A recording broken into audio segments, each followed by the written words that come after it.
Pros கோச்சார prediction ஃபாலோவர்ஸுக்கு இனிய ஆங்கில புத்தாண்டு நல்வாழ்த்துக்கள்.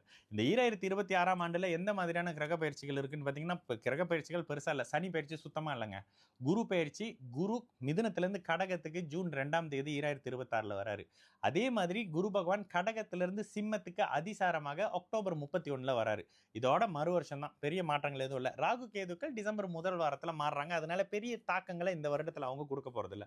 ஒட்டுமொத்தமா இந்த குரு பெயர்ச்சி இந்த ஒரு வருடங்கள்ல 12 ராசிக்கும் எந்த மாதிரியான கோச்சார பலன்களை உங்களுடைய ராசிக்கு இருக்குன்னு ரொம்ப மிகைப்படுத்தாம ஜாக்பாட் அடிக்குது, அதுக்கு அடிக்குது, இதுக்கு அடிக்குதுலாம் சொல்லாம உண்மை நிலவரப்படி எப்படி செயல்படும்ன்றத எல்லா ராசிக்கும் பார்க்கலாம் வாங்க. தனுசு ராசிக்காரங்களுக்கு 2-3 அமைப்புகள்ல பலன் சொல்லலாங்க.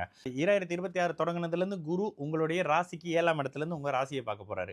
அதுக்கப்புறம் ஜூன் 2ஆம் தேதி 2026ல அப்படியே உங்களுடைய 8ஆம் இடத்துல உச்சமாகி ராசிநாதன் 8-12 சுபத்துவ அமைப்புகள்ல மாற்றங்களையும் பயணங்களையும் சுப அமைப்புகள்ல லாபங்களையும் கொடுக்க போறாரு.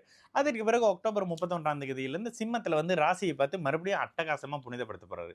தனுசு ராசிக்காரர்கள் அத்தனை பேருக்கும் கடந்த காலங்கள்ல இருந்து வந்த அத்தனை விதமான என்ன பிரச்சனையில வேணாலும் இருங்க, இந்த 2026 ஒரு முடிவை சொல்லிட்டு தாங்க போகும். கிட்டத்தட்ட ஒரே வருடத்துல உங்களோட ராசியை 2 முறை தொடர்பு கொள்ளக்கூடிய ஒரு இனிய நிகழ்வுகள் நடக்குது. குரு வக்ரமா இருக்கிற வரைக்கும் தான் உங்களுக்கு டல்லா. ராசிநாதன் சுபராகி ராசியை தொடர்பு கொள்ளும் பொழுது நீங்களும் நல்லா இருக்க போறீங்க, உங்களோட மனைவியும் நல்லா இருக்க போறாங்க. உங்களுடைய சுற்றி இருக்கக்கூடிய எல்லா அமைப்புகளும், திருமண அமைப்புகள்ல தோல்வி உற்று இருந்த கடந்த காலங்கள்ல பிரச்சனையா இருக்குங்க, காதல் அமைப்பெல்லாம் சங்கடமா இருக்குங்க அப்படின்ற கூடியவர்களுக்கு கூட தனுசு ராசிக்காரங்களுக்கு மாற்றங்களும் மேன்மைகளும் வரப்போகுதுங்க. அந்த இடத்துல திரும்ப சரியா இல்லைங்க பிரிஞ்சிடலாங்க, இல்லைங்க சரியா இருக்குங்க வாங்க பேசி பார்த்து சேர்ந்துக்கலாம், இந்த மாதிரியான தீர்க்க முடிவு எடுக்கக்கூடிய தன்மைகள் அப்படியே வரக்கூடிய தன்மை தான்.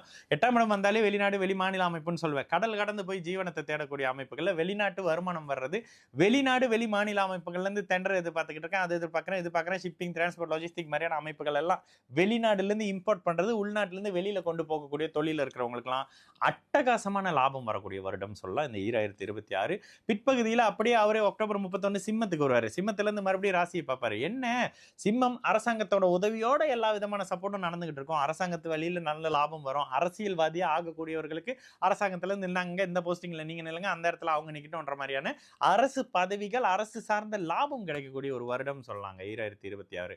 ஒட்டுமொத்தமா தனுசு ராசிக்காரர்களுக்கு மேன்மைகள் நன்மைகள் அத்தனையும் கிடைக்கக்கூடிய அமைப்பு, அதிக பயணங்கள் இருக்கக்கூடிய ஒரு வருடம் சொல்லலாம் 2026. 8-12ஆம் இடத்துல குரு வந்துடுறாரு, அவரே உச்சமாக இருக்கிறாரு, அவரே ராசிநாதனாக இருக்கிறாருன்றதுனால அதிகமான டிராவல் இருக்கும், டிராவலால லாபம் இருக்கும். சில பேருக்கு வேற்று மொழி பேசக்கூடிய நாடுகள்ல இருந்து லாபம் வரக்கூடிய அமைப்புன்னு சொல்லிட்டு தில்ல இறங்கி அதையும் அடிக்கலாங்க தனுசு ராசிக்காரங்க. இளைய பருவத்தினருக்கு படிப்பு கிடுப்பு எல்லாம் அப்படியே டாப்பா இருக்கக்கூடிய அமைப்புன்னு சொல்லிடலாம். ஒட்டுமொத்தமாக தனுசு ராசிக்காரங்களுக்கு 2026 மிகப்பெரிய ஒரு அப்படியே பொக்கிஷத்தை வச்சிருக்கு.